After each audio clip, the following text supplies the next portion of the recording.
আসসালামু আলাইকুম দর্শক, আপনারা দেখছেন এটা কৃষি খামার, অনেক বড় কৃষি খামার। তা এখানে এসে আমার একটা গল্প মনে পড়ে গেল। গল্পটা হচ্ছে, একজন ডাক্তার কম্পাউন্ডার সাথে করে নিয়ে গিয়েছে এক রুগীর বাসায় তার ট্রিটমেন্ট দেওয়ার জন্য। যে দেখে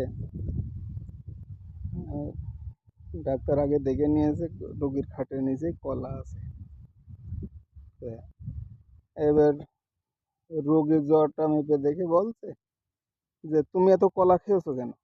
কলা খালি কি জ্বর সারে? এবার রোগী কোনো কথা বলছে না। তারপরে ওষুধ টষুধ দিয়ে চলে আসলো। কম্পাউন্ডার ব্যাগ নিয়ে আসছে। কম্পাউন্ডার বলছে, স্যার, এই রোগী এত কলা খেয়েছে, আপনি কিভাবে জানলেন?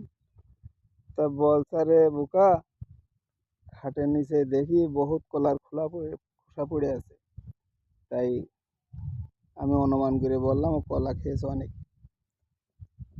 তা এবার একদিন ডাক্তারের না জানতেই কম্পাউন্ডার চলে গিয়েছে কলা একজন রুগী দেখতে।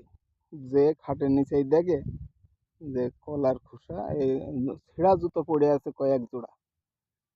তো এবার রোগীর শ্বাসকষ্ট।